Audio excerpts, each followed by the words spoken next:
Olá a todos, bem-vindos a mais uma programação virtual do Sesc Avenida Paulista. Damos andamento aos encontros do projeto Paulista Aberta, que é uma programação do Sesc Avenida Paulista, elaborado em parceria com a ONG Sampapé. Os encontros são para comemorar e refletir sobre o aniversário de 5 anos da abertura da Avenida Paulista aos pedestres e ciclistas, que aconteceu em junho de 2015. No encontro de hoje, Qual o Futuro Próximo?, a proposta é discutir a volta da avenida como espaço de lazer. Que outras políticas combinadas podem ser feitas para se evitar a aglomeração? Como fazer uso do presente para impulsionar futuros mais sustentáveis? É possível tornar espaços públicos de convivência em ambientes saudáveis? Para isso, nós temos conosco como convidados a Daniela Hope, a Aridiane Samios e o Dr. Paulo Saldiva. Daniele Hope é arquiteta e urbanista, graduada pela Universidade Federal do Rio Grande do Sul e mestre em planejamento urbano pela McGill University do Canadá. Ela atua no Instituto de Políticas de Transporte e Desenvolvimento, no Brasil, como gerente de mobilidade ativa. Aridiane Samios atua como coordenadora de mobilidade ativa no WRI, que na verdade é uma sigla que significa World Researchers Institute, que é uma instituição de pesquisa que atua em mais de 60 países, promovendo ações que visem soluções sustentáveis em clima, florestas e cidades. Ela é formada em arquitetura e urbanismo pela Universidade Federal do Rio Grande do Sul e possui mestrado em engenharia de transportes pela mesma universidade. Paulo Saldiva é ciclista, gaitista, médico e doutor pela Universidade Federal, pela Faculdade de Medicina da Universidade de São Paulo. As suas atividades têm como foco as áreas de doenças respiratórias, saúde ambiental, ecologia aplicada, cidades e saúde humana. Quem está fazendo a mediação com a gente hoje é Letícia Sabino, que é uma das fundadoras da ONG Sampapé, mestra em planejamento de cidades e design urbano pela USL em Londres, com uma dissertação sobre caminhabilidade e empatia. A Sampapé atua para construir cidades mais caminháveis, promovendo a cultura do caminhar através da capacitação em cursos, oficinas e passeios, além de criar e articular redes de colaboração e transformar espaço em áreas de convivência. Foi uma das instituições protagonistas no processo de abertura da Avenida Paulista em 2015. Estava previsto para o encontro de hoje a realização, a gente ter conosco tradução em Libras, mas até o momento nós estamos com questões técnicas relacionadas a esse serviço e assim que eles se normalizarem, o pessoal de Libras vai entrar conosco. Para conhecer a programação completa, é só acessar o portal Sesc no www.sescsp.org.br/Avenida Paulista e as redes sociais do Sesc Avenida Paulista, no Instagram e Twitter, @SescAvPaulista, e no Facebook do Sesc Avenida Paulista. E agora eu passo a palavra para a Letícia para dar início a esse encontro de hoje. Olá, boa tarde. Obrigada, Cibele, pela apresentação aqui de todas e de todos. Agradeço também já a presença de vocês para essa conversa.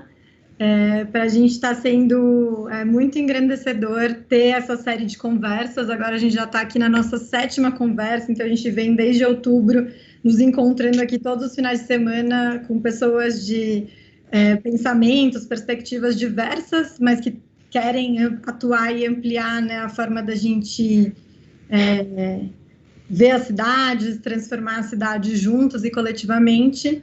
E para a gente a conversa de hoje ela é muito chave, assim, ela é quase que um fechamento de tudo que aconteceu, o que está acontecendo, porque quando a gente fez toda a mobilização para a abertura da Paulista para as pessoas, pensou isso como uma política pública da cidade, não era para ela se bastar em si, mas sim para ela ser, enfim, né, uma semente, um primeiro passo para a gente ampliar os horizontes e mudar o nosso paradigma de pensar a cidade, pensar deslocamentos, pensar o uso de ruas nas cidades.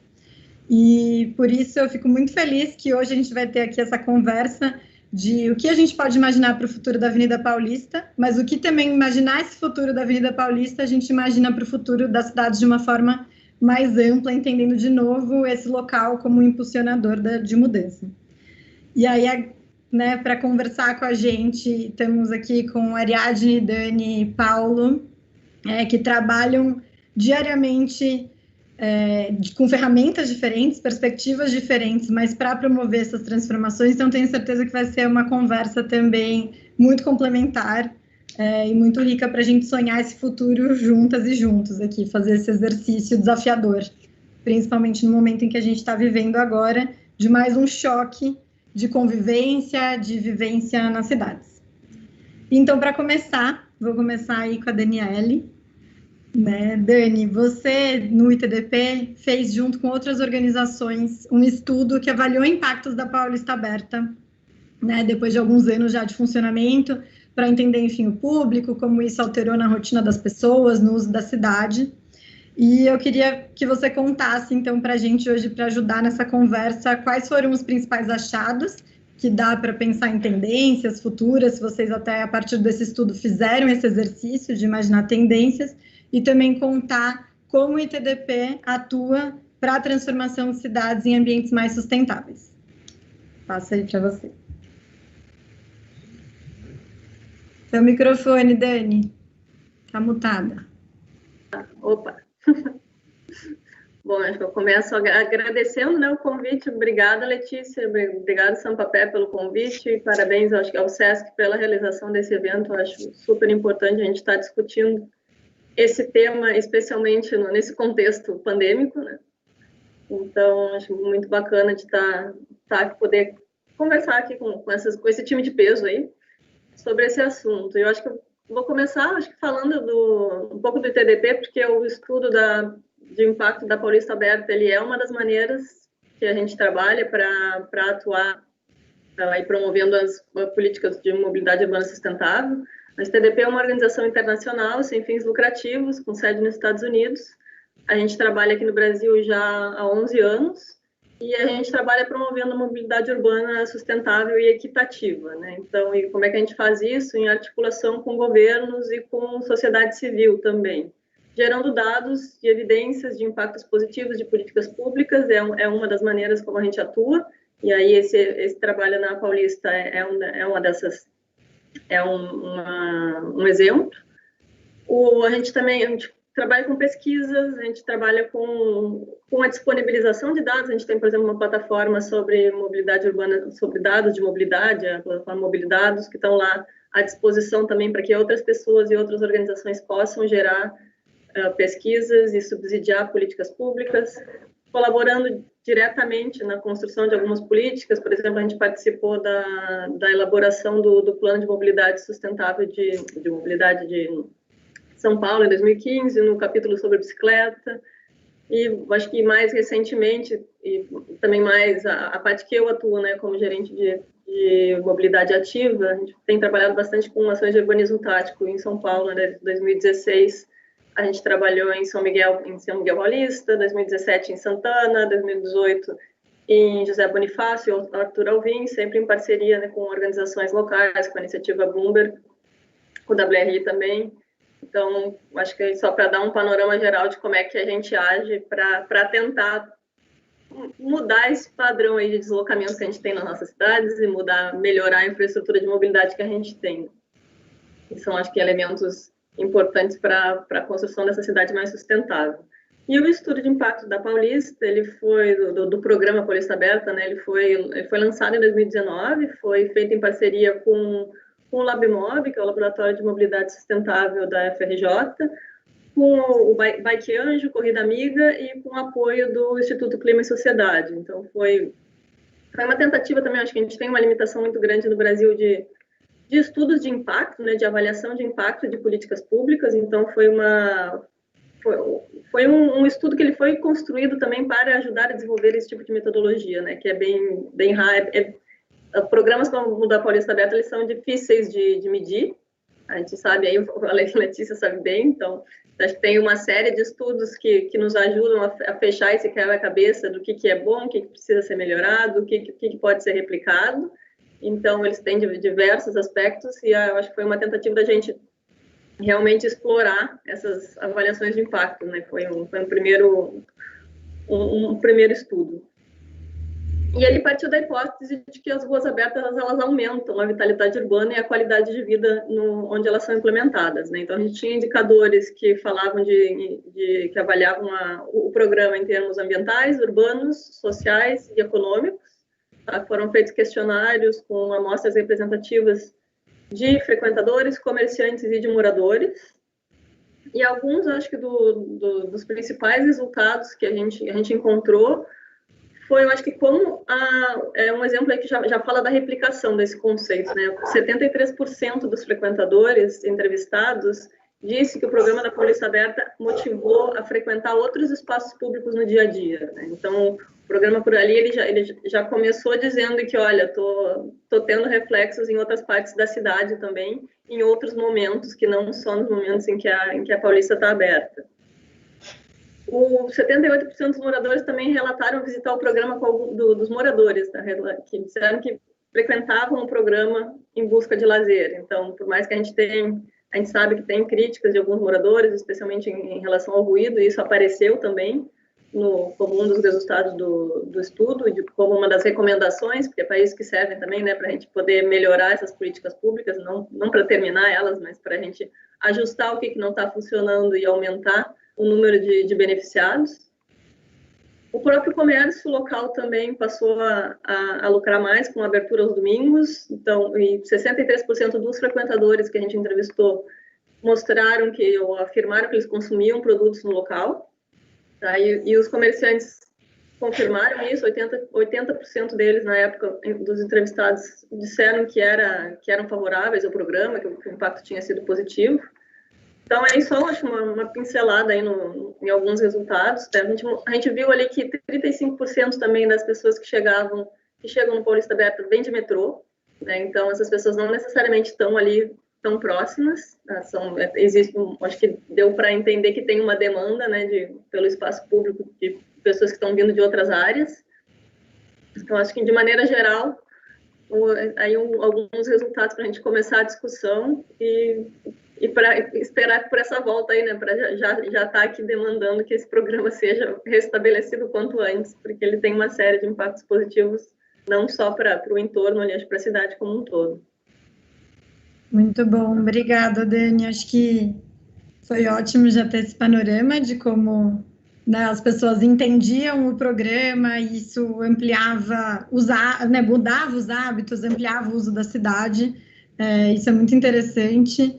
Mas realmente a gente está, enfim, né, num momento com o programa paralisado, e acho que é importante ressaltar que a gente está indo aí na contramão de várias cidades, né, do mundo, que fizeram justamente o movimento oposto, entendendo a rua como um espaço híbrido ali de transformação, né? A gente chama até a Paulista Aberta como uma folha em branco, que a gente é pintada ali pelas pessoas nos finais de semana cada vez de um jeito. E a gente entendia que estava trazendo até esse exemplo e que talvez no momento de crise, né, isso poderia ser usado de outra forma, replicado, modificado.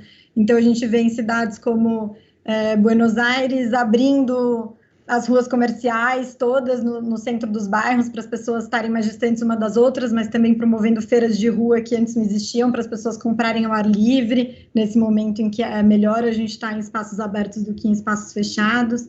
Enfim, toda uma questão de como a gente pode ressignificar o uso ali do asfalto.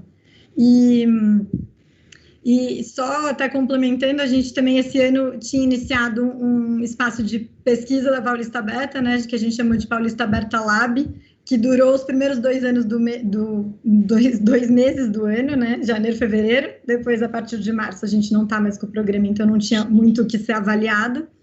Mas nesse momento a gente foi olhar para a questão das fachadas no nível da rua, né? E aí isso é muito interessante porque se tornou uma camada também do espaço público super importante na pandemia, porque as pessoas passaram a ficar mais dentro dos espaços privados, e as janelas, as fachadas, que antes, quando a gente pensava a transformação da rua, muitas vezes não era considerada, de repente se tornou uma esfera ali do espaço público muito importante também, né? Então a gente vê que a gente pode mudar a partir do espaço da rua, do asfalto, e isso transforma todo o entorno, os prédios, o uso pelas pessoas, enfim, tudo isso para a gente, né, para eu também agora emendar com a Ariadne, porque, enfim, WRI também tem uma atuação importante e interessante com a transformação das ruas, e vocês atuam muito com o conceito de ruas completas.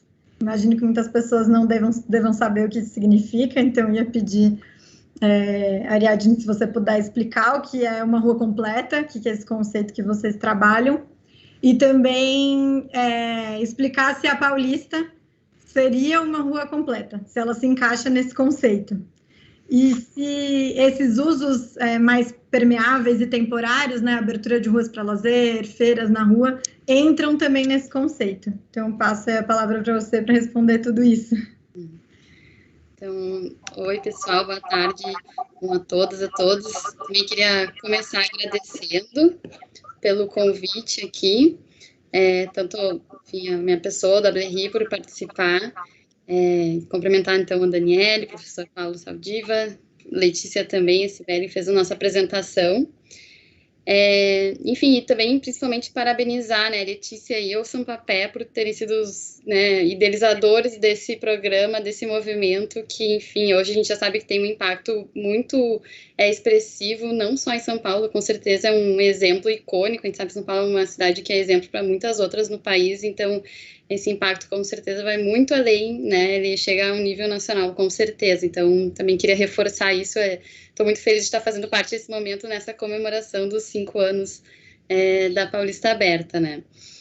E, enfim, só para falar um pouquinho também do WRI, para quem não conhece, né, nós somos um instituto de pesquisa também internacional, com escritório aqui no Brasil, a gente, assim como o ITDP, também atua com diversas esferas de governo, auxiliando, enfim, prefeituras, também governos de estado e a nível nacional também a desenvolverem projetos, enfim, para transformar nossas cidades em ambientes mais saudáveis, mais sustentáveis e com foco também na qualidade de vida, né.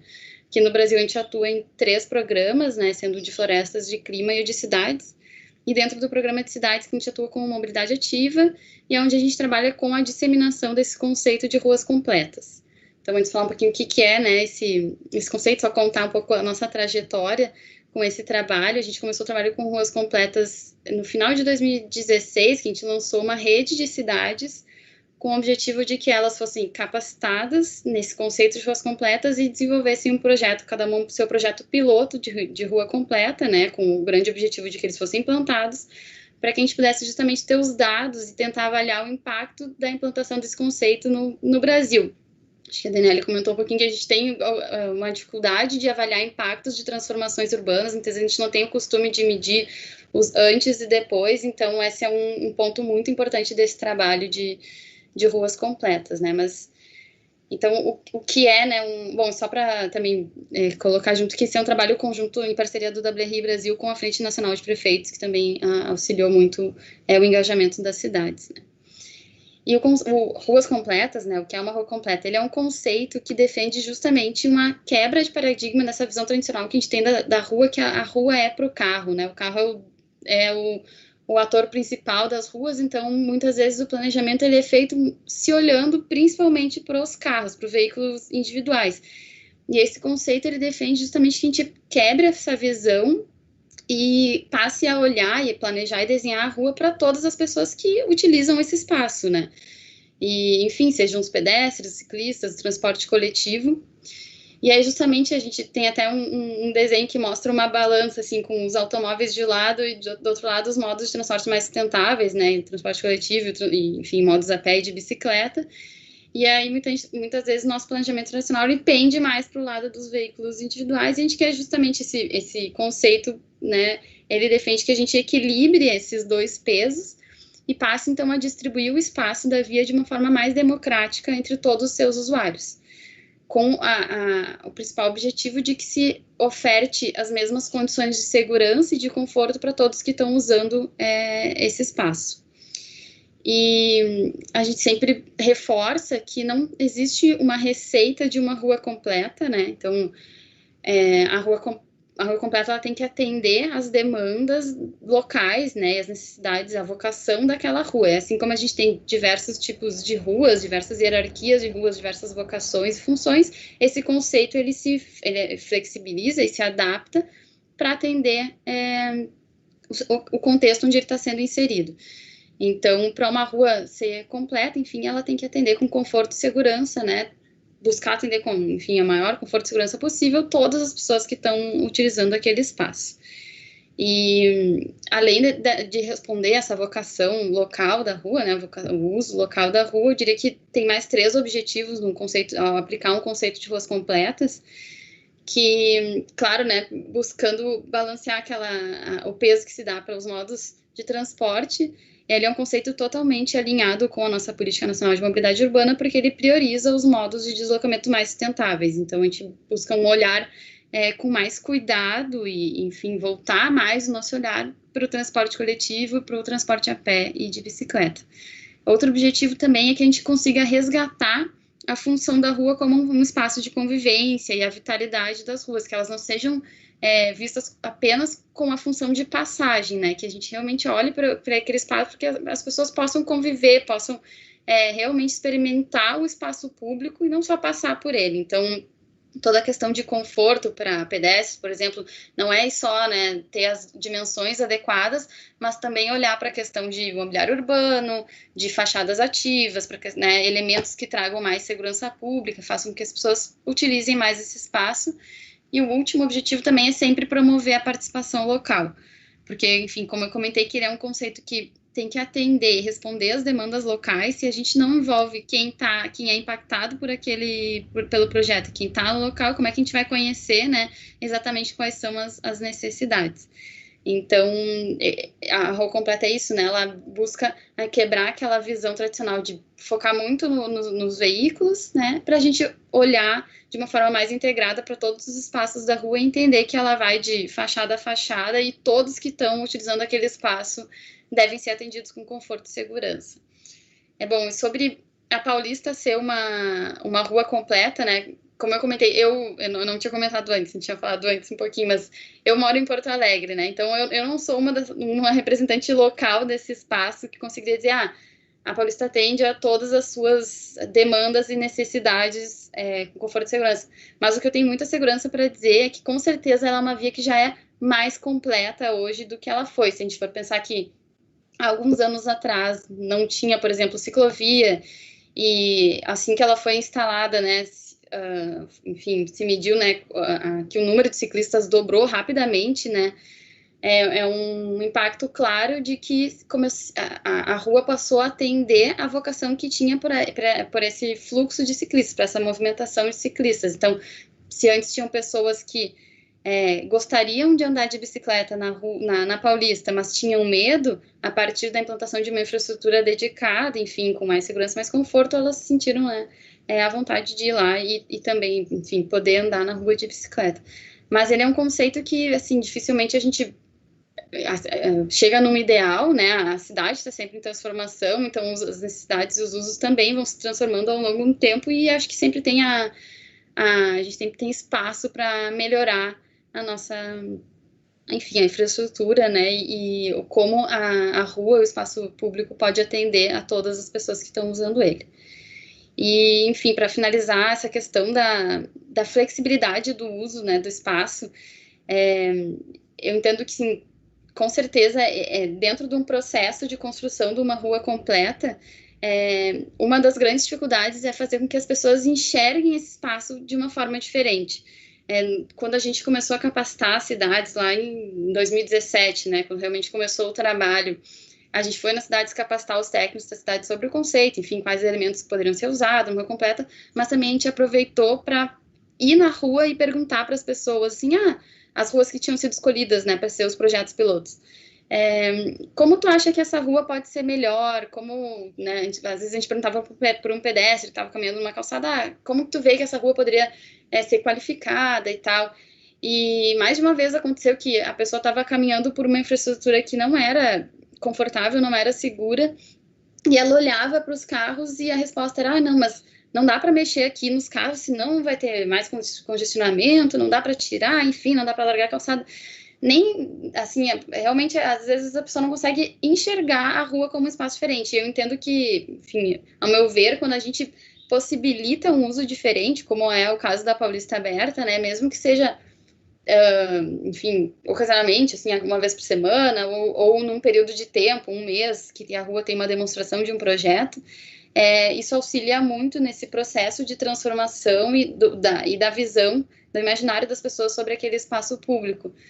Tem um outro exemplo, que é uma das cidades que fazem parte dessa rede, que é Juiz de Fora, que a rua que eles escolheram era uma rua também bem central, que a prefeitura queria transformar num calçadão, porque ela, enfim, tinha um fluxo muito intenso de pedestres, e ela também tinha uma ocupação por ambulantes, né, como vendedores ambulantes, que acabavam ocupando os bordos das calçadas, e isso fazia com que a calçada ficasse bem mais estreita, formava um corredor, assim, entre as vitrines, os ambulantes, aí ficava a rua livre para os carros, apesar de que tinha pouco fluxo de automóveis. E eles optaram por demonstrar o projeto com urbanismo tático. Acho que depois a gente pode falar mais um pouquinho, né? Então, eles fecharam a rua, inicialmente era para ficar 1 mês, mas acabou ficando 3 meses.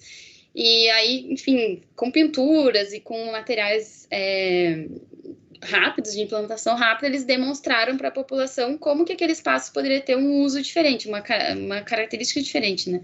E aí isso ajudou muito na aprovação daquele projeto. Os próprios comerciantes se interessaram em ajudar a financiar depois a implantação né, enfim, eles estão nesse processo, mas ajudar a financiar a implantação do projeto. Então, com certeza, flexibilizar esse uso e mostrar que uma rua pode ter caras diferentes, né, auxilia muito nesse processo de transformação da rua.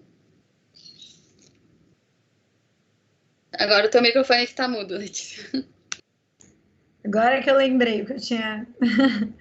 Bom, obrigada pela explicação também e pelo contexto aí, os conceitos. Acho que facilita para a gente também aqui discutir né, cidade e Avenida Paulista daqui para frente. E isso me lembrou muito essa questão da resistência, né? De quando você vai perguntar, tem uma resistência muito grande porque existe um senso comum e toda uma cultura aí que todos nós, né, crescemos e fomos aculturados de beneficiar e privilegiar os automóveis, mesmo na estrutura da cidade. E, inclusive, às vezes as pessoas conhecem evidências, né, ouvem isso e ainda fica muito difícil de promover ou imaginar uma mudança para aquele espaço. E aí, você também contando, enfim, das suas completas, eu só gosto de lembrar, contei aqui, inclusive, no primeiro encontro, porque foi para contar um pouco a trajetória da Paulista Aberta, que foi graças à construção da ciclovia que também se criou a Paulista Aberta, né? Porque a gente estava demandando a abertura da rua há bastante tempo, parecia algo muito transgressor e utópico, que agora eu acho até uma loucura falar assim, sobre uma política que já está completamente consolidada, mas foi com a inauguração da ciclovia, que também foi, né, teve suas polêmicas e percalços no meio do caminho por um Ministério Público, enfim, que às vezes atua de uma forma não pelas pessoas, mas na inauguração da ciclovia foi o momento em que a gente conseguiu o que a gente chama de primeiro teste, né? Ia ter tanta gente para inaugurar a ciclovia da Paulista que, por uma questão de segurança, a cidade, né, a prefeitura ia ter que fazer o bloqueio viário, e aí a gente, entre várias organizações, falou, agora o teste, Paulista Aberta, vamos ocupar esse espaço viário aí com um monte de atividade lúdica, com barraquinha de comida, com o que for, porque as pessoas vão ficar no asfalto, e isso vai ser um primeiro teste. E aí... as pessoas, num primeiro dia, assim, já construíram um imaginário novo e o uso foi muito espontâneo, né? Então, assim, tem muita resistência, mas eu acho que também é fácil da gente se adaptar a um modelo novo quando ele é melhor. Quando ele é bem melhor para todo mundo, né? Isso que nos dá esperança, enfim, de imaginar uma cidade diferente. E aí, enfim... Agora, com esses contextos mais de ferramentas urbanas e de mudança de uso das ruas, né, e de estrutura das ruas, queria passar aqui para o Paulo Saldiva e te perguntar, né, desde a sua perspectiva da área da saúde, que agora, digamos, se tornou uma preocupação, de novo, para pensar cidade e urbanização. Já foi um tema, né? Sempre foi um tema essa questão de contágio de doenças para pensar a urbanização, organização das pessoas no ambiente urbano, mas agora, por causa da epidemia que a gente está vivendo, da pandemia, esse tema voltou, mas voltou de novo para pensar o contágio, a disseminação de um vírus, sendo que, na verdade, a própria estrutura da cidade, como as suas pesquisas, estudos apontam, também geram outras doenças e outras externalidades para as pessoas que não são transmitidas, são ali do dia a dia nesse ambiente urbano. Então, eu queria saber se você pode contar, né, para a gente, a partir dos seus estudos, o que seria uma cidade mais saudável e o que é a cidade atual, que tipo de doença que ela gera, mesmo fora de uma epidemia ou de uma pandemia, né? Quais são já as doenças que as nossas cidades têm gerado. E se você acha que a partir dessa situação que a gente está vivendo agora, da pandemia, que gerou um contexto muito atípico, né, de diminuição de circulação das pessoas por um momento, e as pessoas notarem a poluição do ar diferente, menor, depois uma questão de até sentir falta de estar no espaço público socializando, e então ter um desejo diferente para a cidade, se esse momento, de alguma forma, pode facilitar ou nos aproximar desse discurso e desse modelo de uma cidade mais saudável. Bom, eu tenho que, para começar, agradecer, né, Letícia, Daniele, Ariadne, Cibele, por estar aqui falando sobre um tema que para mim é muito caro. Bom, eu vou começar discordando um pouquinho de você, dizendo que o modelo novo não é o a pé, é o carro. A gente adotou a postura bípede, há mais ou menos, os hominídeos foram adquirindo progressivamente a postura bípede para poder pagar o preço de ter um encéfalo grande. Eu vou explicar melhor. Os hominídeos, que deu origem aos sapiens, eles apostaram numa cabeça grande. Essa cabeça grande, ela custa muita energia, então a gente não é páreo para bicho nenhum do nosso peso. Então sobrou para a gente caçar e coletar, caçar animais pequenos e só aquilo que sobrar, pegar frutas e pegar aquilo que os grandes predadores deixaram para trás. Para isso você tem que andar grandes quantidades, grandes distâncias. E para você melhorar a biomecânica da marcha, você teve que estreitar a pelve, aproximar a caminhada, você perdeu o movimento de prensa das árvores, e para isso você tem o dilema obstétrico. Uma cabeça grande numa pelve progressivamente menor. A maior parte dos primatas sobra espaço para a cabeça passar na pelve materna, mais ou menos 30%. Para nós, não só passa justo, como falta um pouco, tanto que os ossos do crânio não consolidam. E mais, tem que virar a cabeça para as costas da mãe, o que faz com que o parto não seja mais possível de ser feito sozinho pela mãe, porque uma primata pega o macaco e põe direto no colo. O sapiens não. Então a profissão mais antiga do mundo é parteira. E com isso, e mais, a gente, como esse cérebro ainda tem que crescer muito para fazer a cognição, o desenvolvimento da inteligência, você tem um tempo onde a pessoa não anda e precisa de apoio, maternagem e uma estrutura social de apoio. Então, quando a gente era caçador-coletor, andávamos 10, 15, 20 quilômetros à busca de alimento ereto para poder enxergar acima da savana africana e enxergar o que dava para fazer. Então, nós somos feitos para andar. Muda um pouquinho quando a gente domina processos de produção de alimentos, onde você não tem muito para caçar e coletar, e domesticamos animais, nos fixamos e criamos cidades. E aí colocamos esse monte de gente que foi treinada para andar, para interagir. E no momento que você põe muito junto, piora o saneamento e você faz doenças, faz febre. Então o logos e o patos andam nas ruas da cidade lado a lado, mas a pé. Então, ao pôr um monte de gente junto, você bate no encontro, né? Você tem solidariedade. Aliás, a solidariedade estava embutida, e a ponto da Margaret Mead, uma das grandes antropólogas do mundo, definiu o surgimento da civilização não por algum utensílio de pedra lascada no Paleolítico, mas pelo encontro de ossos por um fêmur consolidado, uma fratura de fêmur consolidada. Para o indivíduo sobreviver no Paleolítico até com fêmur, dá tempo de consolidar uma fratura de fêmur, alguém cuidou. E isso distingue a nossa espécie como uma espécie colaborativa, empática e baseada na solidariedade, artigos que hoje estão absolutamente em falta no estoque da humanidade. De qualquer forma, e a Paulista, já que você falou, a Paulista, ela foi uma avenida diferente, né? De uma cidade provinciana, onde as pessoas dormiam em rede, falavam língua geral, o tupi-guarani era praticado. Quando descobria ouro em Minas Gerais, esvaziava a cidade, uma cidade sozinha, perdida no meio do nada.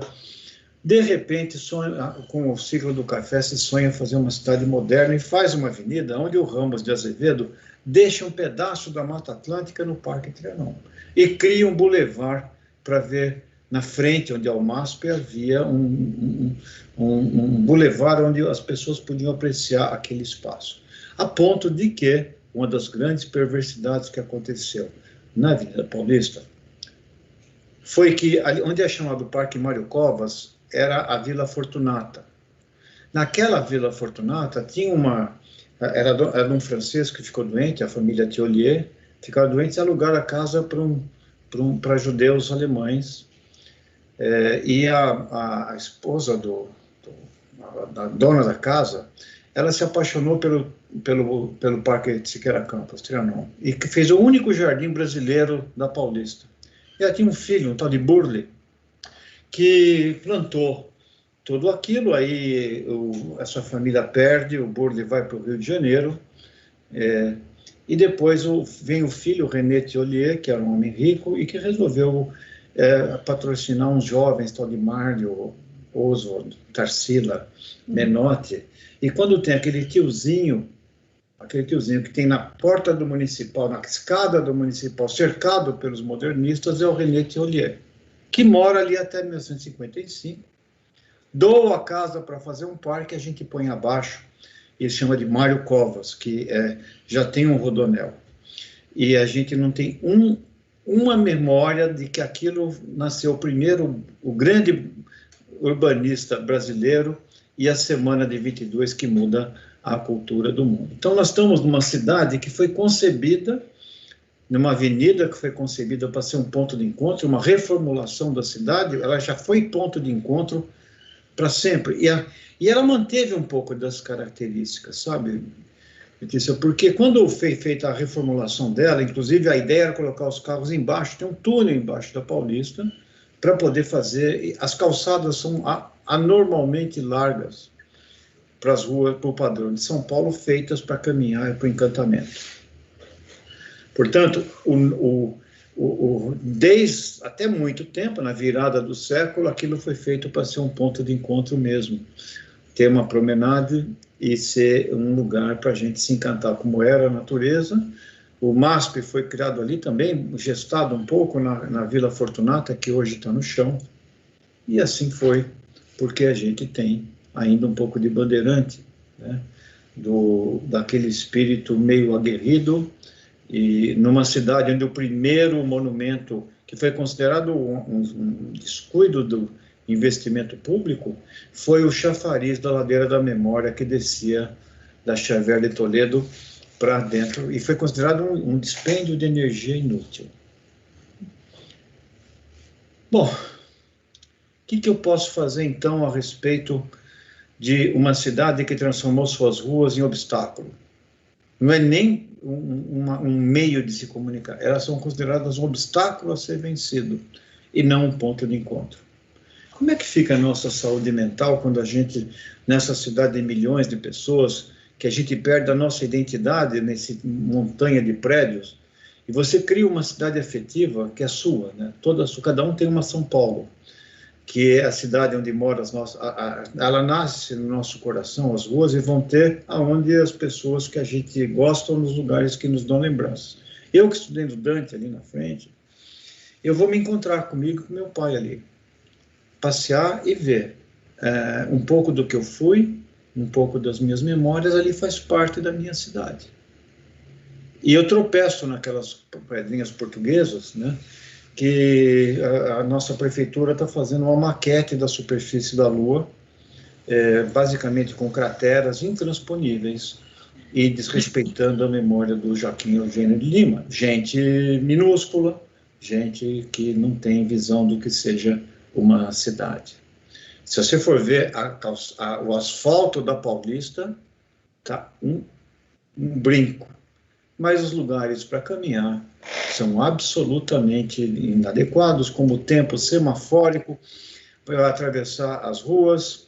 E isso se expressa bem pelo Adoniran Barbosa, quando ele conta que Iracema foi atropelada, e ele diz que o moço não tem culpa, Iracema, você atravessou contramão. Ele perdeu a pessoa que ele mais amava, mas concedeu o privilégio da morte traumática ao trânsito. Ou seja, e assim vai que aconteceu. Então, o novo é essa tragédia que nós temos hoje. E nós estamos falando da Paulista, né? Mas a qualidade das calçadas vai se deteriorando à medida que você vai para a periferia, até que elas desapareçam por completo.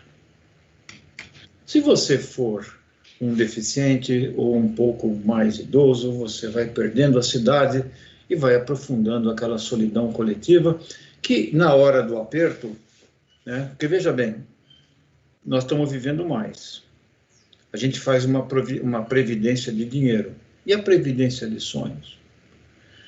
A dona Benta, no sítio do Pica-Pau Amarelo, no primeiro parágrafo do Monteiro Lobato, ela é descrita como uma senhora que ficava fazendo tricô, ali esperando a chegada do fim, porque ela tinha mais de 60 anos. O Monteiro Lobato coloca isso. Ela já estava vencendo a garantia, porque a expectativa de vida de uma mulher da década de 20 era em torno de 56 anos. Então, a dona Benta só estava à morte. A Madonna completou 2 anos atrás 60. Então, entre a dona Benta e a Madonna Benta, o mundo mudou completamente. Nós temos muito tempo. E se a gente não conseguir, a gente então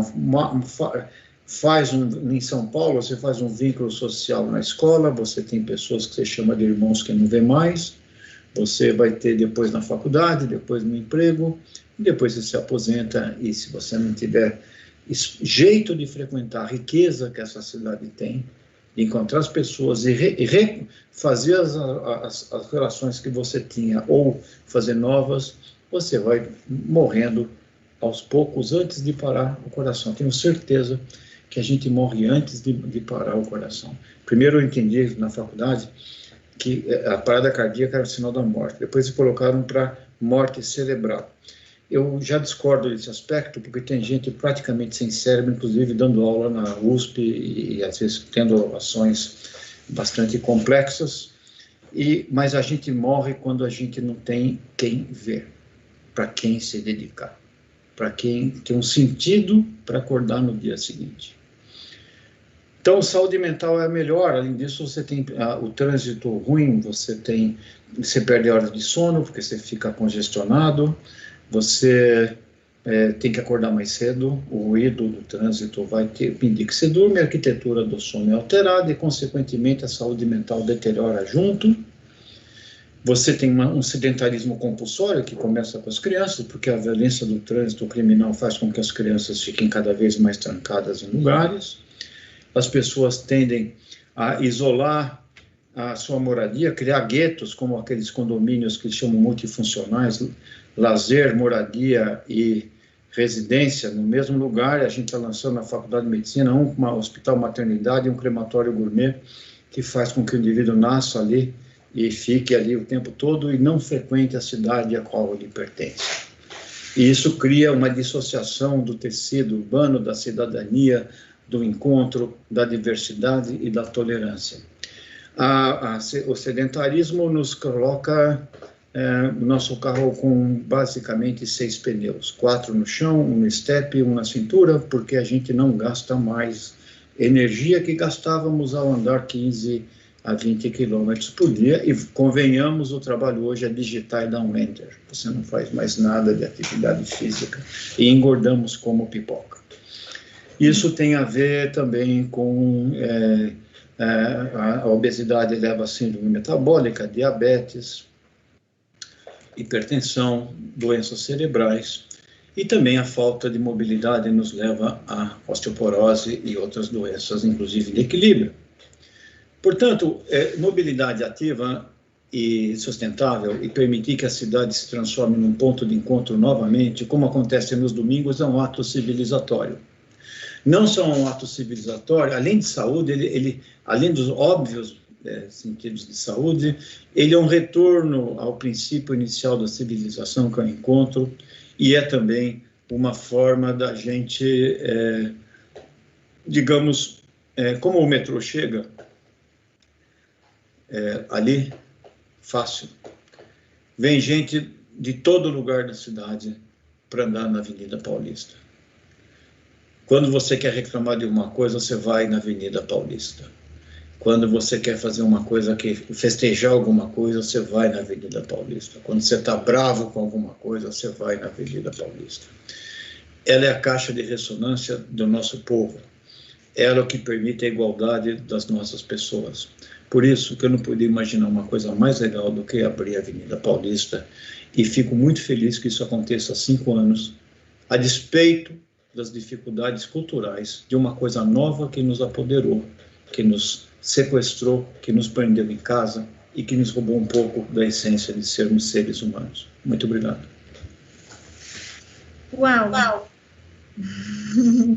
Que fala! Obrigada. Acho que só minha voz está indo 2 vezes, não sei se dá para mutar os microfones. Nossa, você deu um panorama aqui para gente e muitos elementos, enfim, né, para pensar de forma bem complexa, que acho que esse é o desafio, pensar de forma complexa a nossa existência nas cidades, junto a outras pessoas, se estamos realmente juntos, né, essa reflexão, quando estamos juntos, o que significa estar junto também. Mas eu acho que teve uma coisa muito importante, que é essa questão de criar, né, a nossa memória, digamos, afetiva, ou a nossa relação com a cidade, que não seja individual, que seja coletiva. E o quanto a gente carece desses espaços de criar esse sonho coletivo, e que, enfim, você acho que trouxe muito bem, que a gente vê isso acontecendo ali na Paulista, e isso é muito difícil da gente medir, digamos, né, avaliar, criar dados de que isso está acontecendo, mas a gente vê isso acontecendo. E, inclusive, né, esse nosso encontro aqui virtual, e todos esses encontros virtuais, a gente tentando resgatar um pouco isso, porque a gente está com muita dificuldade de sonhar juntas e juntos de novo, com cada um isolado e tendo que lidar, digamos, com as emergências do dia a dia, e tendo, inclusive, os nossos sonhos individuais um pouco paralisados, né? Então... Você falou de sonhos, né? Você imaginou quantas crianças vão ter na memória delas para sempre o fato que andaram de bicicleta pela primeira vez numa Paulista fechada com segurança? Quantos pais vão guardar fotografias de atos que aconteceram, de encontros que aconteceram ali? Você imaginou o que vocês fizeram de levar uma chance que milhares de pessoas possam brincar que estão vivendo numa cidade humana e criar momentos amorosos que vão ser guardados para o resto da vida? Quantos álbuns de fotografia guardarão a Paulista dentro de momentos que são inesquecíveis? É isso que está faltando na nossa cidade. E você falou muito bem, é um momento coletivo. Então, não quero falar mais. Porque não, pode falar, mas é exatamente isso, é imensurável, e eu acho que eu até me arrepiei agora quando você falou isso, porque eu acho que a primeira vez que eu fui mesmo também, a gente sonhava, né, a Paulista sem ela ter existido, assim, a Paulista aberta.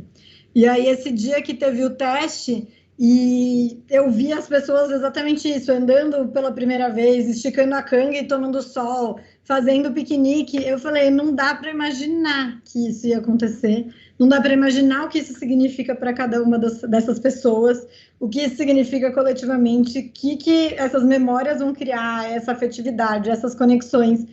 É inimaginável, e a gente só foi aumentando qual que é a importância de fazer isso nas cidades, né? E o quanto a gente precisa defender e trazer esse discurso mesmo do afeto. E a gente se prende muito, às vezes, só, né, aos dados, enfim, porque é muito difícil a gente convencer e fazer uma política pública por esse discurso do afeto, que é muito triste a gente não conseguir fazer isso, né? Eu acho que a gente tem aí um outro caminho a percorrer para a gente poder falar dessa forma para efetivamente convencer ou transformar ou construir uma política juntos, porque isso normalmente não entra ali na avaliação, né, na conta, parece que é só um devaneio de quem vê aquilo.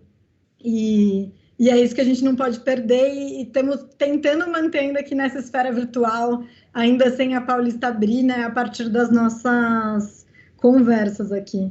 E aí vou partir, então, agora para esse segundo momento que eu vou fazer umas perguntas para vocês três agora, então, para a gente estabelecer mais um diálogo, essa coisa da gente sonhar junto mesmo. E então, trazer também o que foi levantado nas outras conversas, né? A gente fez conversas aqui sobre diversos temas, e muitos desses temas já foram propondo possibilidades para esse futuro de transformação da Avenida Paulista. E, por exemplo, a gente teve uma conversa aqui sobre arte e representação da avenida, e o artista que estava aqui presente, o Mauro, falou: poxa, a gente tem que levar arte para o asfalto da avenida, esse já é um primeiro passo, tinha que ser tudo colorido, não queremos mais brincar ali, pisar ali no asfalto cinza, vamos pintar? Já fez até meio que uma provocação, né? Daqui surgiram muitas provocações, já até falo isso. Depois a gente fez um encontro que era sobre os parques que estão na Avenida Paulista, que até, né, você trouxe a história deles e a presença ali, e o quanto também na hora de a gente construir a cidade, esses espaços é como se eles não tivessem relação nenhuma com a rua. Então também nessa conversa surgiu toda uma discussão de o quanto a gente aceita colocar veículos poluentes no entorno das nossas áreas verdes, que são extremamente importantes para a gente, e os efeitos que isso tem para as plantas, para os animais e, consequentemente, para a nossa convivência com aqueles espaços. Então, falando muito também de pensar como entornos, né, de áreas verdes também tem que ser acalmada, tem que ter essa convivência mais harmoniosa.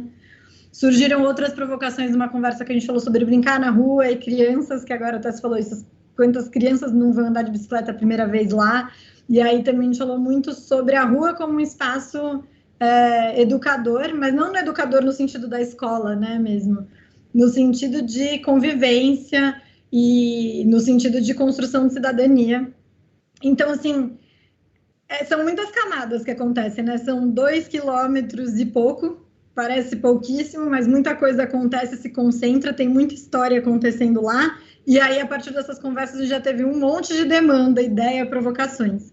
E aí, obviamente, porque estamos aqui, eu preciso provocar vocês também a fazer esse exercício e ouvir um pouco de vocês. O que vocês, a partir dessas falas que já nos inspiraram a sonhar bastante aqui diferente, outras ideias que surgiram, acham que é possível, como vocês acham que é possível ser a Paulista daqui 5 anos? E não, né, a Paulista aberta. Como a gente pode imaginar mais 5 anos? Já tivemos esses 5 anos abrindo a Paulista, mas a gente já está consolidado, sabemos os benefícios, sonhamos esse lugar, então queremos mais e queremos mudar isso para todos os dias da semana, enfim, o que podemos imaginar para daqui 5 anos para a Avenida e como a gente começa essa transformação. Eu sei que é uma pergunta difícil, então quem quer começar? Bom, posso começar? Posso começar, Dani? Porque a Dani abriu também, tá. Eu acho que o momento que a gente está vivendo e também alguns anos atrás, assim, a gente pensava muito que as mudanças eram muito atreladas, assim, a chegadas de tecnologias, enfim, carros híbridos, carros elétricos, carros autônomos, alguma coisa assim. Mas acho que esse momento da pandemia, ele nos mostra como também as transformações comportamentais, elas são muito impactantes também no uso da cidade, né? E a gente viu, assim, quase que de uma semana para outra, uma avenida que era totalmente demandada, enfim, fluxos, esvaziar, ou, né, todo mundo teve que ficar em casa, enfim. Então, eu acho que, assim, a gente pode pensar, em 5 anos não é um horizonte tão longo para uma transformação, enfim, permanente de infraestrutura, mas eu acho que o potencial de transformações comportamentais é muito grande, né, e eu penso que, enfim, com o que a gente está passando agora, enfim, tem essa questão de também a gente tá trabalhando mais de casa, tem adaptações por quais a gente está passando que vão se tornar mais, vão acabar ficando, né? E vejo que possivelmente, assim, a gente tenha necessidades de deslocamentos reduzidas, e eu espero que isso contribua para que a gente tenha, né, uma Paulista mais humana, né, daqui a 5 anos, assim, cada vez com mais espaços dedicados para as pessoas e não tão só para os veículos, né, mas principalmente cada vez mais, enfim, que a gente vê que toda essa vitalidade, essa transformação que acontece nela nos domingos, ela possa ser cada vez mais incorporada também no seu dia a dia, assim. E, enfim, acho que em 5 anos a gente ainda pode ter muitas transformações e a tecnologia vai fazer parte disso também, né? A gente viu como patinetes, Uber, enfim, isso também transforma o espaço urbano, mas achei, assim, acho que a gente está passando por um momento que a gente vê como a transformação de comportamento das pessoas também pode gerar depois adaptações e mudanças no espaço, né? Vou deixar para o pessoal complementar também mais coisas.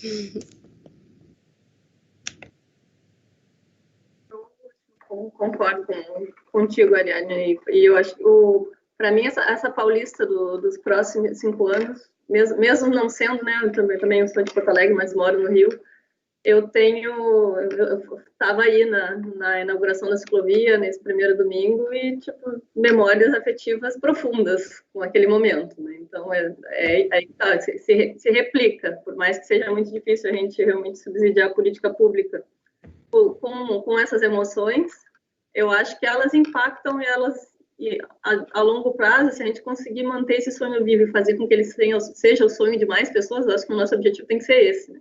Fazer com que esse sentimento, essa ligação com o lugar, realmente esse sentimento de acolhimento que o espaço público bem desenhado pode trazer para a gente, que cada vez mais as pessoas experimentem isso. Eu acho que é um trabalho de formiguinha, né? Mas então, no momento que as pessoas sentem, elas começam a desejar também, né? Então, é uma bola de neve dessas positivas.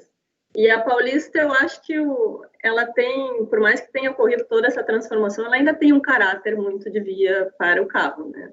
Que eu gostaria de ver ali, e acho que 5 anos é desafiador no contexto brasileiro, mas é tempo suficiente para transformar uma avenida como a Paulista, se a gente parar para pensar, né, de realmente ter mais espaço para as pessoas. Então, aquela ciclovia, ela podia ter o dobro do tamanho, acho que já está provado que ela tem demanda, tá? Por mais que as calçadas ali sejam amplas, a gente sabe que tem um acúmulo nas interseções, tem um acúmulo de pedestre gigantesco, a gente podia ter mais verde, ela realmente podia ter um caráter permanente mais icônico, no sentido de uma cidade mais diversa e que abraça outros públicos que não só o que está dentro do automóvel, né? Então, eu acho que eu vejo, e já falando também um pouco da importância da Paulista em termos nacionais, né, para outras cidades, por mais que não tenha sido a primeira cidade, o primeiro exemplo de rua aberta nesse sentido.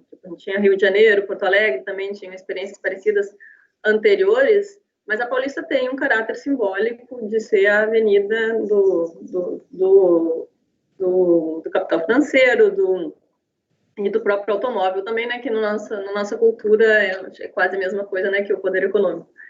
Então ela tem esse ícone, e se a gente parar para pensar, esse ícone brasileiro, ele é um ícone que ainda é muito desenhado para o carro. Então, o que eu gostaria de ver em 5 anos é isso, que nesse nosso ícone tão importante em termos nacionais, e não só para São Paulo, ele seja um ícone na escala das pessoas, né, que seja mais visivelmente desenhado para receber o pedestre, o ciclista.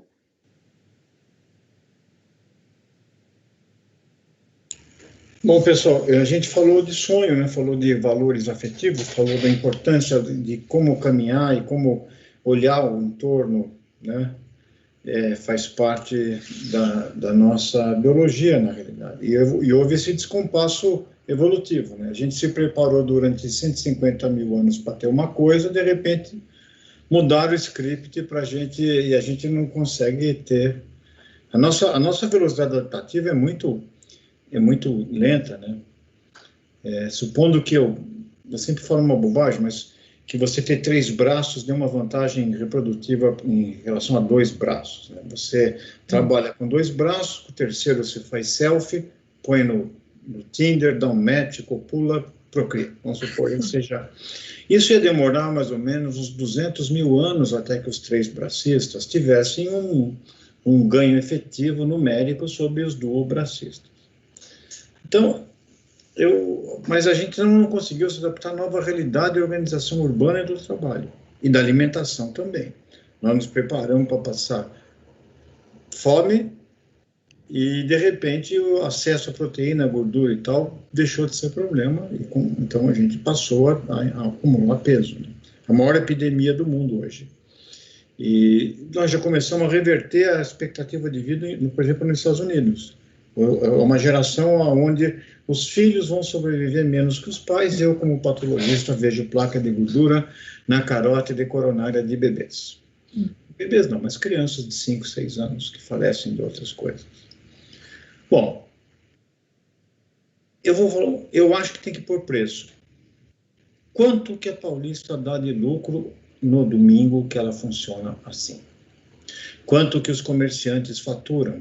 Quantas pessoas vêm fazer turismo por causa da Paulista? Quanto que ela cria de demanda sobre os equipamentos culturais e a venda de ingressos? Quanto que aqueles shopping centers que estão na Paulista vendem a mais durante o final de semana? Quanto que eles ganham de visibilidade? Isso tudo tem que dizer para ir dentro de uma realidade dura, onde falta recursos para os prefeitos, e digamos que hoje um prefeito, ele é pressionado num regime de eleição cada 2 anos, ele vai fazer o que as redes sociais, as mídias sociais falarem. Ele não vai dizer o que ele pensa. Aliás, o discurso para o prefeito hoje ele é totalmente baseado em robôs que captam e extraem dados e sabem o que tem que ser dito. Se é para acelerar a cidade e aumentar a velocidade que tinha reduzido, você vai falar isso. Se é para tirar a ciclovia, você vai tirar a ciclovia, porque era assim, né? Então, muita gente assinou embaixo a promissória do ódio, a promissória da individualidade. Então, eu acho que mais dinheiro não. Dinheiro acho que é uma linguagem mais independe de princípios morais. Então, se você mostrar que a Paulista dá lucro, pergunta para um comerciante hoje se ele quer fechar a Paulista. Pergunta para as pessoas quanto que eles... Você tem várias técnicas, disposição a pagar e o lucro efetivo. E o lucro potencial se aquilo funcionasse mais. Se você transformasse a Paulista, investisse no equipamento de turismo e não num ponto de passagem que liga a Zona Oeste à Zona Sul. Vamos ver, então, se a gente não está subsidiando uma alternativa errada de mobilidade com dinheiro também. Então, eu acho que, na minha impressão, o custo de poluição com exposição das pessoas e do entorno. Tem várias técnicas de valorização dos co-benefícios, de implementar uma avenida mais saudável, que vão desde o benefício do entorno, né? E eu acho que o momento é mais propício, porque quando nós saímos dessa, a realidade do trabalho vai mudar. A demanda sobre mobilidade vai mudar. Então, eu acho que todo mundo que tem loja ali vai querer que a Paulista abra o mais cedo possível, porque eles estão sentindo falta daquele movimento que tinha, né? Então, eu diria... pergunta se a Santa Efigênia ia ser fechada. Na verdade, nem foi fechada. Primeiro os pedestres tomaram, não dava para passar de carro. Pergunta se você quer fazer... Pergunta para os comerciantes se você quer fazer a Rua Santa Efigênia, ou a rua ali ou então, como é que chama? Onde tem aquele mercado popular ali? 25 de março. Fecha 25 de março, fecha, deixa passar carro. Agora você fala assim, não, sai todo mundo, vai para a calçada, que agora vai ser uma ligação daqui do Anhangabaú a outro lugar. Pergunta o que acontece. Então, eu acho que as ruas têm uma destinação e uma vocação. E a Paulista passou a ser a praia. São Paulo é uma cidade feia. Mas ela tem muita personalidade. A beleza de São Paulo vive nos detalhes, nos comércios, nas pessoas. É uma cidade que tem que ser compreendida antes de você decidir se você gosta dela ou não. Não é paixão à primeira vista. Você vai no Rio, você desce no Santos Dumont, se você está olhando a Urca ali, aquele pedaço, você pensa que tem que pagar cover artístico para a aeromoça, porque é tão bonito que é um deslumbre aquilo. Uhum. Agora, São Paulo não, cara. E sempre foi assim.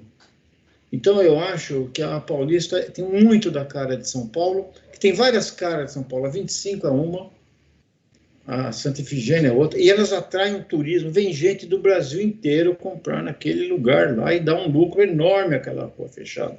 E a Paulista também faz isso.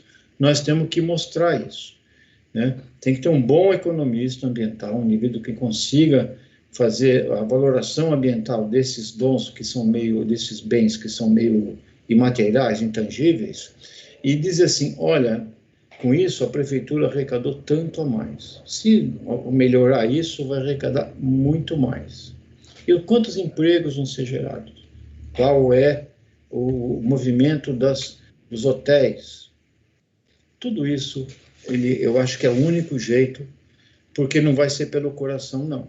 Ali, nesse lugar, eu acho que, nesse mundo atual, não vai ser por ideal, ou por princípios, ou por grandes visões macro de plano. O pessoal quer ganhar a próxima eleição e não vai fazer marola, e vai obedecer, como sempre, a um grupo que é extremamente influente, que dizia que corredor de ônibus atrapalhava o trânsito.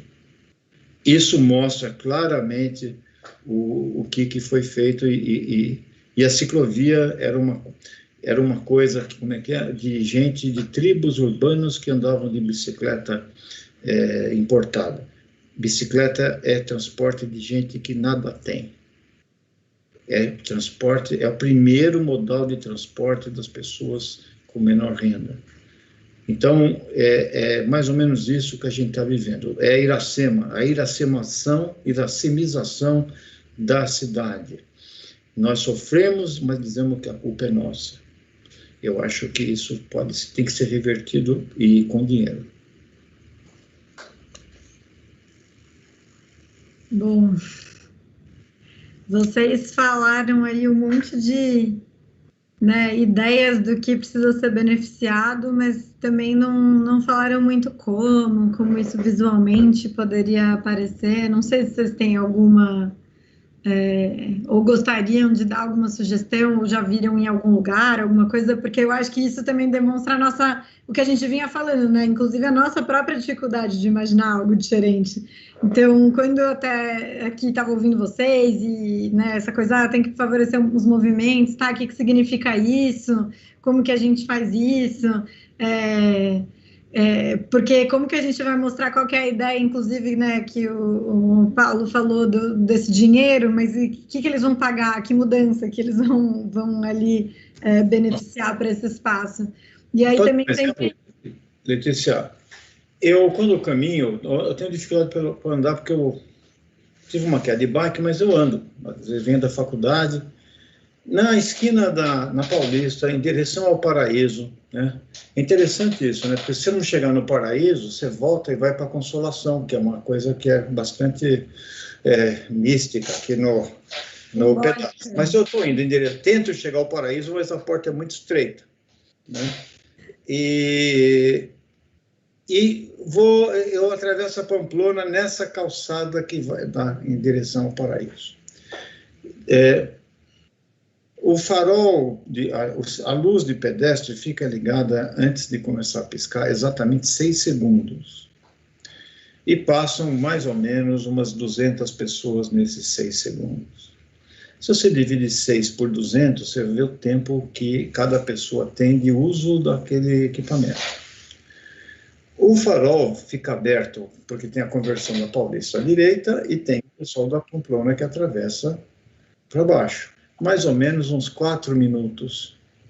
E passam 100 carros, mais ou menos 150, não mais que isso. Então, você vê que, mais ou menos, minha conta, um pedestre vale 300 avos. De um veículo. De um veículo. Esse é o tamanho. Essas contas, e tornando evidente, dizendo que o tempo semafórico ele é desumano. E isso tem que ser colocado, porque e tem muita gente competente na CET, mas foi feita para fazer uma cidade andar em 4 rodas.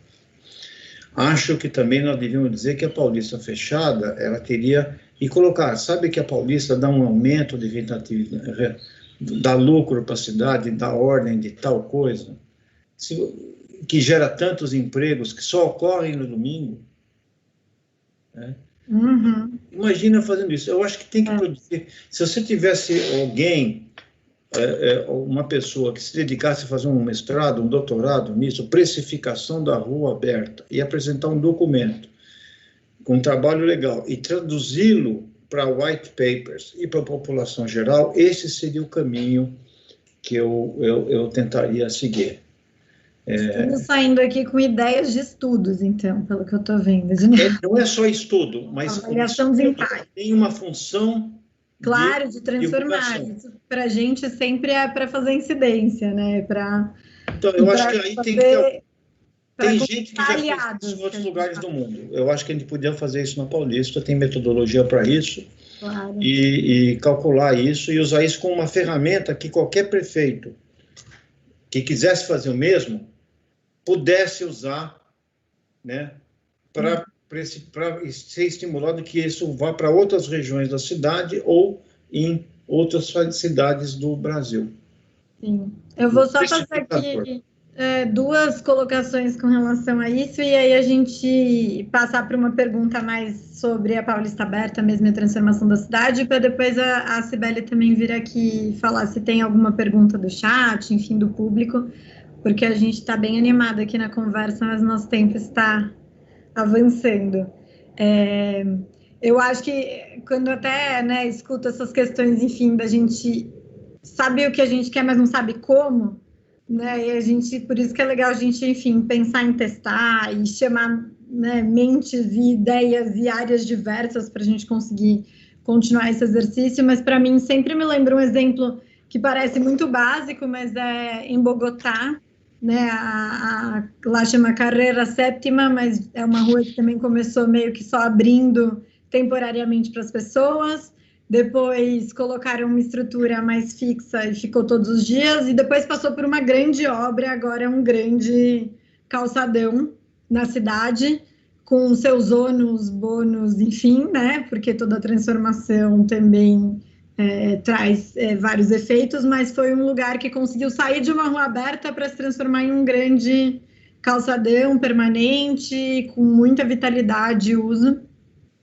E essa questão do semáforo, né, porque a gente ouve muito, assim como organização, imagino, enfim, Dani e Ariadne também, a gente que atua muito com essa questão de transformação das ruas, e para a gente que quer provocar essa coisa de pensar diferente, acho que a grande questão a gente precisa de semáforos, óbvio que é aquele pensamento, né, utópico, porque dentro da estrutura que a gente tem agora, a gente precisa de alguma regulação de alguma forma, mas a gente tem vários modelos de rua, de cidades, que fizeram, né, o caminho inverso. Não vamos aumentar o tempo do semáforo, vamos mudar a estrutura das ruas para que a prioridade seja sempre de quem está a pé ou quem está de bicicleta, que depende, óbvio, da rua, do contexto, do modelo, tem muitas variáveis que entram nisso, mas eu acho que é muito difícil para muitas pessoas, às vezes, olharem, né, para uma estrutura de uma cidade, olharem para um semáforo e pensarem, na verdade, isso aqui está aqui para a gente caminhar menos, para me dar menos espaço e tempo na cidade.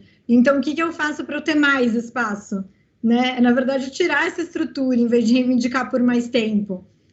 Tirar os carros desse lugar, em vez de eu ficar falando sobre o conflito que eu tenho o tempo todo com quem está de carro, enfim. Mas a gente precisa aí percorrer um longo caminho, acho que de testes e de outras perspectivas para a gente ir ampliando esse nosso olhar da cidade. E aí, para vocês fazerem, enfim, uma fala, né, com tudo isso que a gente está falando, eu vou já pular para a pergunta em que eu acho que a gente já veio respondendo, mas para vocês fazerem, né, uma ideia e talvez mais conclusiva ou mais concisa do o que, então, né, a gente tendo esses 5 anos de Paulista Aberta acontecendo, mesmo, e inclusive tendo essa experiência desse ano sem acontecer, o que a gente poderia falar de um balanço que essa experiência muda a nossa forma de ver cidade, de transformar a cidade, não só São Paulo, né? Como a gente tem pessoas que estão aqui em outras cidades, o quanto isso impacta nessa forma de construir as cidades. Se vocês puderem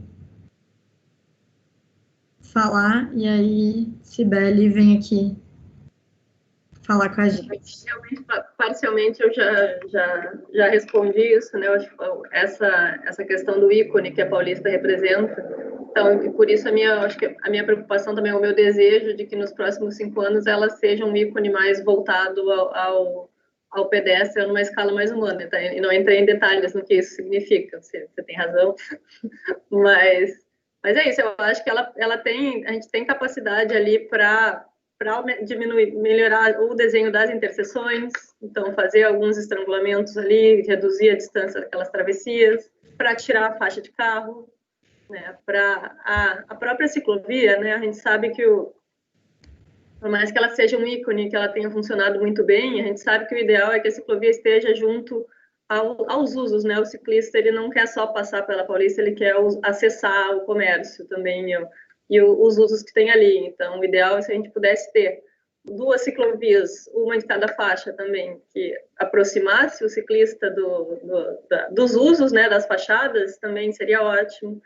Realmente, vindo de fora, eu sinto falta de vegetação. Eu acho que podia ter mais sombreamento ao longo das calçadas, ali também, na própria ciclovia. Então, acho que a gente poder, a gente tem muito espaço ali para trabalhar e fazer uma rua, realmente uma rua com caráter de humano, né? Bem mais para as pessoas. Ariadne ia falar. Sim, eu ia, enfim, falar um pouquinho também do impacto. Acho que o programa já teve, acho que, enfim, o estudo já mostra, né, uma aprovação muito grande, né, tanto, enfim, dos moradores, mas dos frequentadores, dos comerciantes.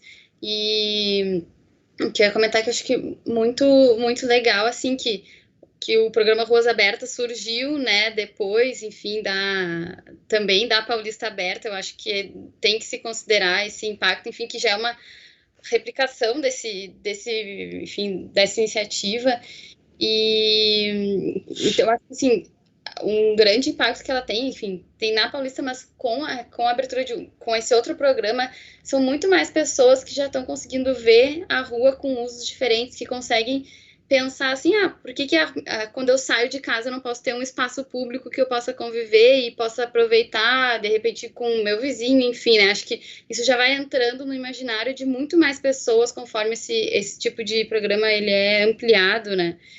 E também o componente que tem o Ruas Abertas de ter um zelador local, né? Aquela pessoa que quiser ir por aquela rua, enfim.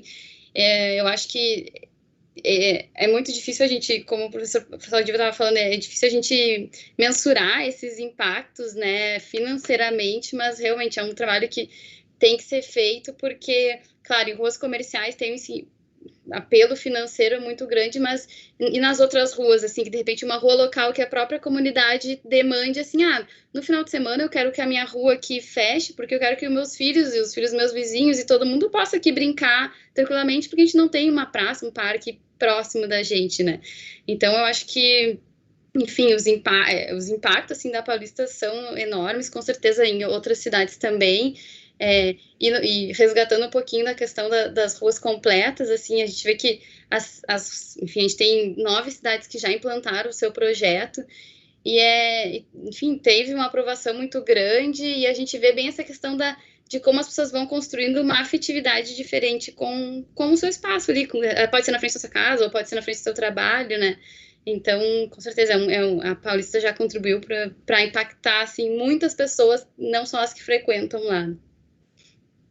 Complementando, acho que tem essa conta que a gente não costuma fazer, né? Que é também o impacto financeiro no sistema de saúde, né? Acho que o professor Saldiva pode falar bem melhor do que eu sobre esse assunto, mas o fato da gente, o que eu estava dizendo antes da gente começar, Letícia, também para mim, eu acho que o futuro do Paulista Aberta é a gente ter várias Paulistas Abertas também, né? Então, ter aí que cada bairro, cada subprefeitura possa ter a sua própria rua, e aí eu totalmente de acordo com o que a Ariadna estava dizendo, que aí tem um ganho que é de saúde, já que é de saúde mental e de saúde física, que também normalmente não é computado nas políticas públicas, né? Então, acho que isso também tem que ficar... Gostaria de ver que a gente conseguindo usar melhor esses argumentos, né, da saúde mental e do abatimento, a própria questão da segurança viária, que eu acho que é uma das mortes no trânsito, né, que eu acho que é uma área que a gente tem algum dado econômico. Então, só que ele acaba não sendo usado, né, a gente acaba sendo ignorado na hora de implementar as políticas públicas. Então, acho que faz esse ponto. Bom, Letícia, eu acho que daqui a 5 anos nós vamos estar bem melhor. Porque se a Paulista não é completa, a própria população está completando. Nós queremos uma prainha do lado do Joaquim Eugênio de Lima. Uma prainha aquilo ali, né? Você vê do lado do Conjunto Nacional, fizeram uma praça, onde tem food truck e outras coisas desse tipo. Então, o ser humano, ele não... Até Brasília, que para mim foi a cidade mais desumana, aquilo é a cidade dos Jetsons, né? Na verdade, ela se inspirou na cidade dos Jetsons, onde, inclusive com uma segregação que nem a cidade do Cabo, você tem a população trabalhadora mora a seguros quilômetros de distância, sem transporte coletivo, e os benefícios estão restritos a uma casta do funcionalismo bastante privilegiada. Aquilo não tem alma, né? Aliás, eu tenho uma ideia, tem o urbanismo tático e tem a arquitetura tétrica. Aquilo é uma estrutura que você obriga as pessoas a viverem dentro. Mas mesmo Brasília está melhorando, está se humanizando. E mesmo que não tenha comércio, sabe, Ariadne, todos os espaços de encontro estão associados com menor risco de mortes violentas, reduz a violência, tem ganhos de saúde que são imediatos e que podem ser muito bem compatibilizados. Né? Você forma redes de solidariedade, você tem melhoras evidentes de campanhas de vacinação são feitas nessas ruas, divulgação de saúde, atuação do Programa de Saúde da Família encontra um espaço para fazer campanhas de divulgação. Então, só que o problema é que a mudança vai ser melhor, mas lenta, porque é uma mudança cultural. Quem gosta de andar de carro não é que ele é ruim, ele foi educado assim. Isso, na ciência, às vezes tem que morrer uma geração para que uma ideia vá. Mas você pega o pessoal mais novo, o apego ao uso do carro está menor. Tem muita gente que já não tira nem carteira de motorista e é muito caro manter um carro. Ali na Paulista, do lado da Fiesp, tem um estacionamento que fala oferta, meia hora, R$18. Eu achei interessante isso, meia hora. Eu quase parei minha bicicleta lá para pagar, aproveitar essa pechincha que é você deixar seu carro parado e pagar R$18 por meia hora de uso. Então, eu acho que isso está fazendo, e você percebe isso no desenho urbano. Antigamente, os grandes imóveis de quem podia pagar estavam associados a número de vagas na garagem e número de quartos. Agora está a proximidade de tal linha do metrô, de tal terminal de transporte, a tal parque. Então, o momento a Paulista ela tem o pioneirismo e vai estar melhor, não tenho dúvida. E enquanto a gente não tenha prefeitos que a humanizem, as pessoas vão fazendo prainhas, vão colocando mesas na calçada, vão colocando vasos na frente dos seus prédios e vão arrumando, porque o espírito humano, ele é extraordinário. Então, eu acho que nós vamos estar melhor daqui a 5 anos. Muito bom. Obrigada, gente, pelas visões. Eu vou agora convidar a Cibele para voltar, para falar se tem algumas outras perguntas, ou do chat, ou enfim. Cibele, venha. Olá, tudo bem? Eu queria fazer uma pergunta. A gente já está com o tempo, tivemos um atraso, mas a gente já está com o tempo apertado, indo praticamente para o fim. Então, eu queria fazer uma pergunta bem breve e também tentar, na medida do possível, ter uma resposta bem breve. A gente fala muito do quanto a cidade, a cidade, né, essa entidade que está aí, que a gente vê, mas não vê, né, enfim, existe todo um sistema que mantém, que faz a cidade caminhar, que faz ela ser assim, né, mas também existem os indivíduos, né, então, pensando no nível micro, uma pergunta bem voltada para o pessoal.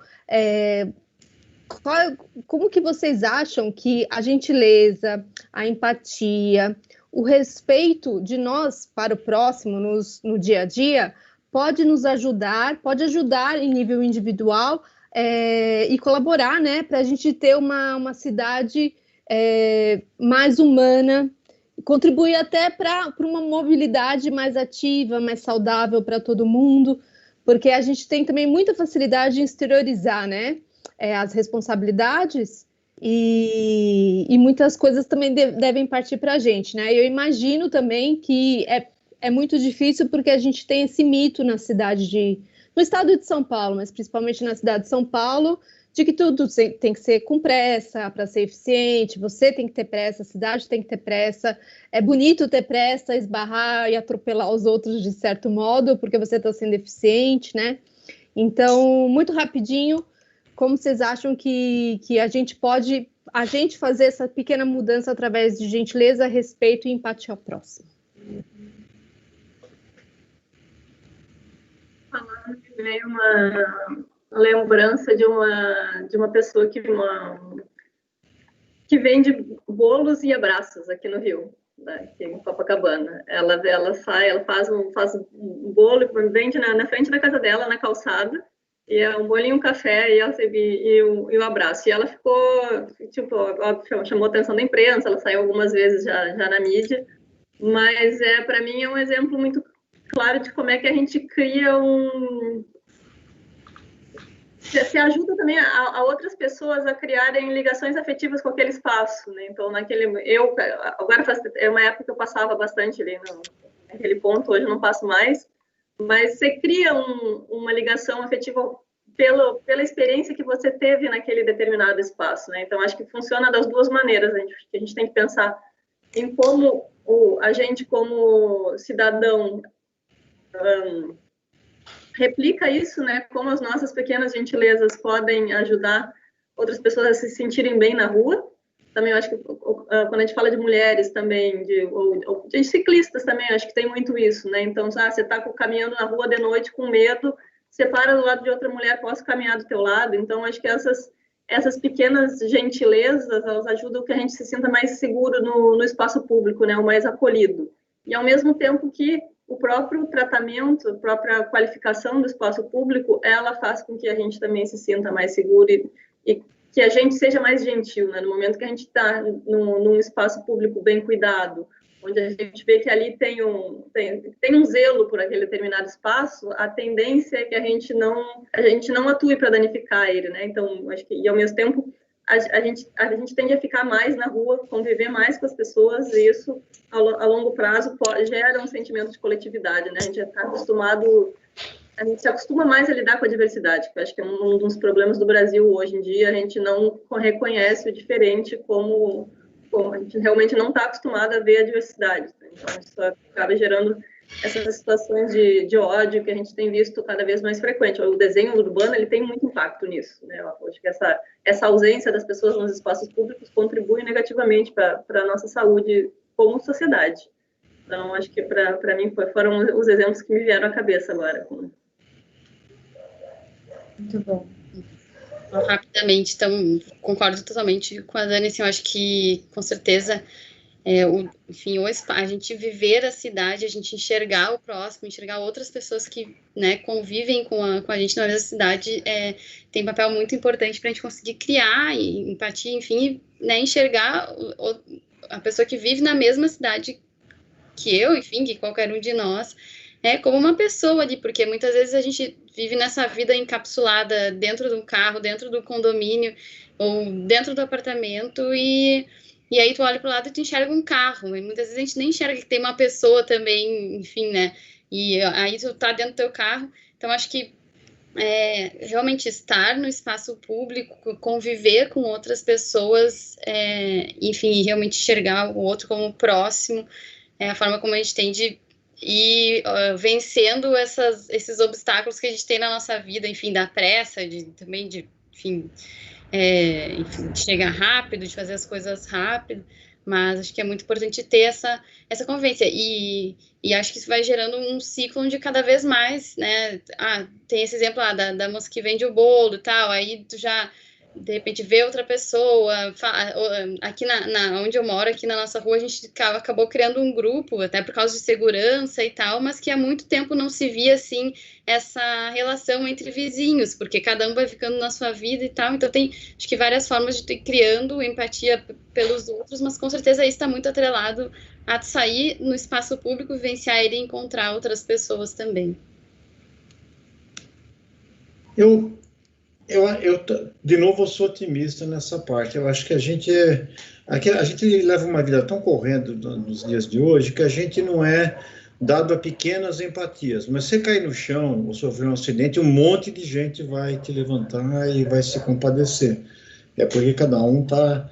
Aliás, as pessoas não têm empatia consigo próprias. Quantos de nós tem tempo de cuidar de si mesmo, do seu... Se a gente não cuida de nós mesmos, vamos cuidar até... Porque muitas pessoas sobrevivem. Né? Então, eu também concordo, Daniela, que se você der uma ajeitada... Né? Às vezes, eu vou dar aula na USP Leste, né? E eu pego o trem, que tem uma estrutura de estação diferente. E depois o pessoal pega o metrô, que tem uma estrutura diferente. O comportamento muda ali. Quer dizer, se você tiver uma cidade deteriorada, pode. Você sinaliza os limites pelo entorno. Né? Então, eu acho que se alguma coisa vai acontecer, embora a gente tenha absurdos e o ódio como força, ela é muito pouco... Ela é irracional e muito pouco criativa, né? Então, quando você dá com ódio, você não vai exigir nada, muito menos empatia, mas eu acho que eu tenho uma esperança de que a gente vai sair melhor disso aí. Sabe, tem gente que tem falta de comer pão com manteiga na chapa na padaria, né? De conversar com aquelas coisas, pequenos detalhes que fazem falta. E isso foi uma experiência dura, mas extremamente intensa. Muito dura. Sobre a necessidade do encontro e dos pequenos coisas que a gente deixa passar batido nessa correria. Pode me chamar de tonto, sabe? Mas eu acredito que vai existir, sim. No lugar do meu trabalho, me surpreendeu o nível de envolvimento e dedicação que a instituição onde eu trabalho teve frente a essa pandemia foi de tirar o chapéu. Então, eu acho que eu vejo isso com otimismo, né? O que nós precisávamos é ter um corpo de vereadores melhor. Já voltou, então eu posso falar, né? Porque vou dizer uma coisa para você: o indivíduo vira síndico de um pedaço de um curral eleitoral para qual ele cuida do pedaço. É isso que ficou. São Paulo teve um conjunto de Câmara Municipal, e não é que a gente não tenha feito o plano diretor, não.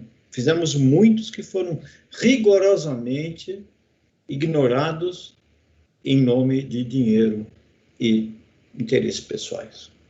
Então, São Paulo precisaria ter uma vereança melhor e um sistema de gestão melhor.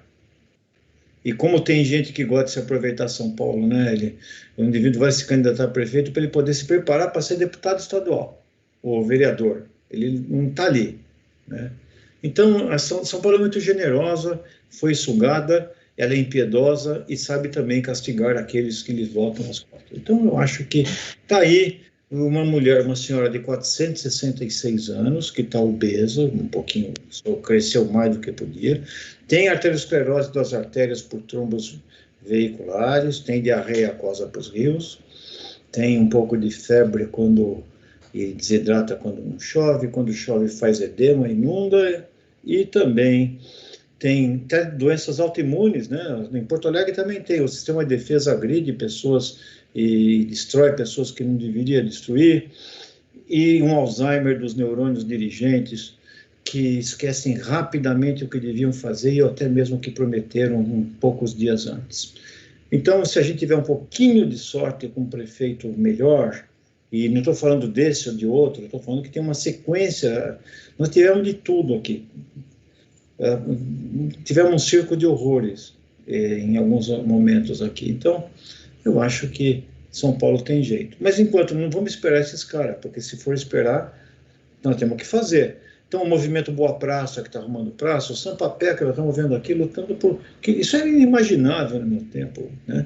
Tem um monte de coisa, tem gente que mexe com mobilidade, a sociedade está se organizando e criando soluções, porque para falta de caráter não tem nenhuma cura. Então, nós não temos que ter esperança nesse pessoal, nós temos que fazer do jeito que dá, esperar que a coisa mude no futuro. Muito bom. Posso só complementar, Sibeli, antes de você encerrar, porque ouvindo tudo isso, só gosto muito de pontuar que é o que a gente tenta trabalhar, enfim, como sociedade civil, que, né, as gestões mudam a cada 4 anos, mas a sociedade, quem vive na cidade, não. E então, a gente precisa sempre atuar e trabalhar e conscientizar essas pessoas que ficam em alguma posição de poder temporariamente, para quem elas estão atuando e quem efetivamente está aqui, né, continuando a viver na cidade, inverter um pouco essa lógica, né, estão a serviço da população, a serviço da cidade, e acho que isso é bem importante a gente ter em mente, no sentido de que a gente não dialoga com, né, essas pessoas ou com a política a cada 2 ou a cada 4 anos, mas a gente tem que fazer isso diariamente. E acho que esse é o ato mais gentil que a gente pode fazer pela nossa cidade e pela sociedade, entender todos os dias a nossa atuação política, a nossa presença na cidade e com as outras pessoas para poder alterar a nossa realidade, em vez de ficar esperando ou torcendo, né, por alguém, mas estar junto, transformando. E não sei se tem mais perguntas ou se a gente agora encerra, porque passamos muito do tempo, né? Gostamos de falar todas e todos aqui, e isso é muito bom. Então, queria só, né, em nome de Sampapé e também eu, como Letícia, agradecer muito, Daniele, Ariadne e Paulo, por essa conversa e esse encontro. Espero que a gente possa se encontrar muito em breve nos espaços públicos, na rua, né, com muita segurança, mas, enfim, para viver também esse encontro. E dizer que ainda teremos mais um encontro, acho que a Sibeli vai falar aqui para encerrar, então estamos caminhando aí para encerrar o ano com muitas ideias do que a gente quer para o ano que vem, para a cidade e para as cidades. Muito, muito obrigada. Bem, eu quero agradecer a presença de todo mundo que está acompanhando a gente pelo YouTube do Sesc Avenida Paulista e também para os nossos convidados. Foi muito bom tê-los aqui hoje. E lembrando, como disse a Letícia, que daqui a 16 dias, no dia 13/12, que é um domingo, nós teremos um encontro que teria ocorrido no dia 8/11, mas que infelizmente, duplamente infelizmente, foi cancelado em virtude do falecimento da Marina Arcoque. Nós faremos esse encontro, que é o Deslocamentos e Movimentos na Avenida, com a presença de Jô Pereira, que é do Ciclo Cidade, Ricardo Correa e a Mila Guedes. Então, lembrando que no dia 13/12, não no próximo final de semana, no outro, às 16 horas, nós teremos um encontro de Deslocamentos e Movimentos na Avenida, com Jô Pereira, Ricardo Correa e Mila Guedes. O encontro abordará possibilidades de meios de transporte na Avenida Paulista e como o modo de se locomover na cidade altera a percepção dos que circulam nesse espaço. E ainda previsões sobre novas configurações e transportes possíveis nos próximos 10 anos. A mediação continua sendo do Sampapé, que é a parceira do Sesc Avenida Paulista nessa programação. Para mais informações sobre a programação completa, você pode acessar o www.sescsp.org.br/Avenida Paulista, as redes sociais do Sesc Avenida Paulista no Instagram, e Twitter, @SescAVPaulista, e também o Facebook do Sesc Avenida Paulista. Lembrando que os encontros anteriores, esse encontro e o próximo, vão ficar aqui armazenados no YouTube do Sesc Avenida Paulista, para vocês poderem ver quando quiserem. Um ótimo final de sábado para todos e fiquem bem. Até mais. Obrigada. Muito obrigado. Muito obrigada, viu? Tchau, tchau. Obrigada, pessoal. Tchau.